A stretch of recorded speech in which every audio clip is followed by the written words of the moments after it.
Hi, it's Karen from Britter Therapies.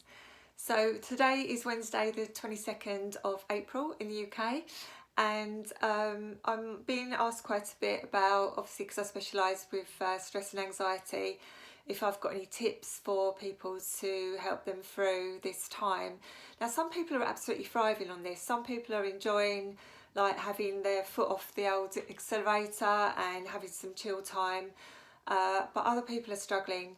So I did share a blog a couple of weeks ago about my tips, but I've decided to do a video as well, which hopefully will explain it a bit better and yeah, just help those people through that are struggling a little bit.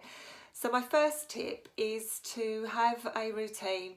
It's very easy when we are in lockdown to just sort of slob about, not get dressed, stay in pyjamas all day or week, and not just keep up with your sort of daily routine.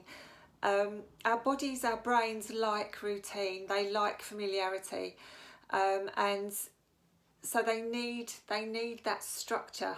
Our brains need that structure in the day.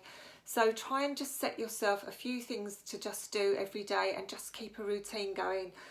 Just silly things like making your bed, some people aren't, and getting out of your pyjamas. I mean, I'm not saying every day, but have days where you go, right, I'm going to have structure to my day today, and get dressed, get showered, and get yourself into a nice routine. Do set things during the day. I mean, I'm doing yoga classes at the moment. That's my routine. I'm still working, so I'm working from home. So I have obviously got structure there anyway.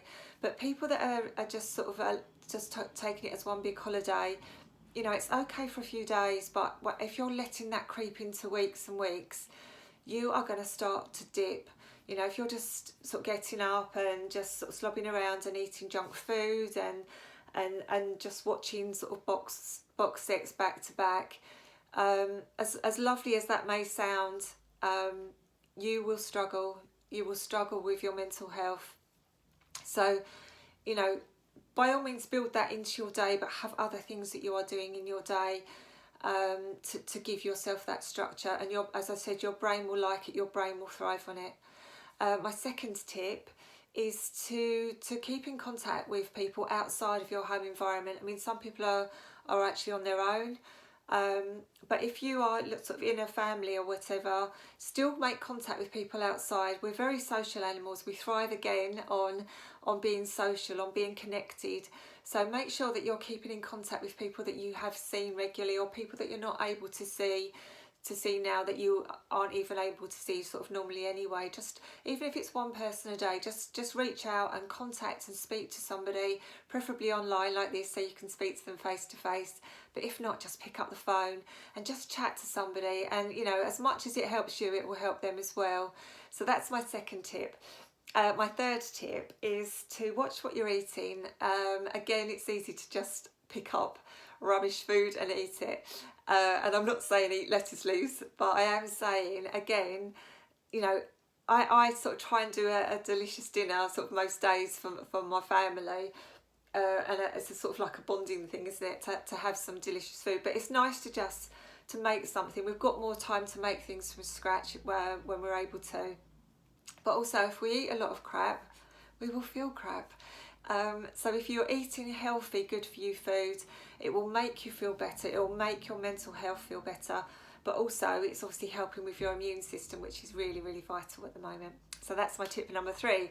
Tip number 4, we're given 30 minutes allowance for our fresh air. I spend mine walking my little dog in the mornings. But I mean, we're allowed 30 minutes.